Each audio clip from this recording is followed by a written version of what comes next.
আগামী এক সপ্তাহ আমরা জাতীয় জাতীয় ছাত্র সংহতি সপ্তাহ ঘোষণা করছি। আমরা দেখছি যে বিভিন্ন প্রাতিষ্ঠানিক আন্দোলন যুক্ত হচ্ছে। সেখানে আজকেও আপনারা দেখেছেন মাহবুবুর রহমান মোল্লা কলেজে একজন শিক্ষার্থীকে এমন কেউ পিটাচ্ছে যে যাকে কোনোভাবেই ছাত্র বলা হয় না।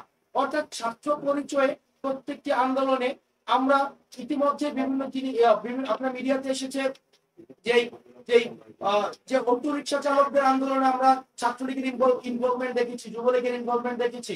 তারা একটি উপলক্ষ খোঁজার মধ্য দিয়ে আমাদের মধ্যে কলহ সৃষ্টি করার মধ্য দিয়ে তারা পায়তারা করতে চায়।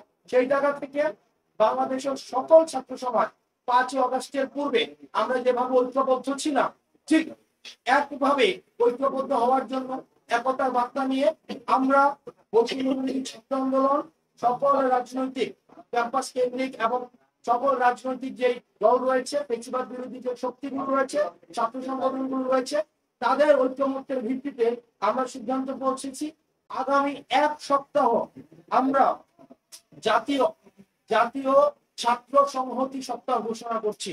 আমরা এই জাতীয় ছাত্র সংহতি এই সপ্তাহে আমরা যারা ফ্যাসিবাদ বিরোধী যে রাজনৈতিক দলগুলো ছিল, ছাত্র সংগঠনগুলো ছিল, তারা বিভিন্ন প্রতিষ্ঠানে যাবে এবং সেই প্রতিষ্ঠানে তারা ওই একতা এবং সংহতির যে বার্তাটি সেটি পৌঁছে দিবে এবং আওয়ামী পুনর্বাসন, ছাত্রলীগ পুনর্বাসন বা আওয়ামী ফ্যাসিবাদ শক্তির পুনর্বাসনের জন্য আমাদের যে ঐক্যবদ্ধ থাকার কোনো বিকল্প নেই, সেই বার্তাটি পৌঁছানোর জন্য আগামী এক সপ্তাহ এবং প্রাতিষ্ঠানিক মেলবন্ধন আমাদের সুদৃঢ় করার জন্য আমাদের এই কর্মসূচিটি ঘোষণা করা হয়েছে।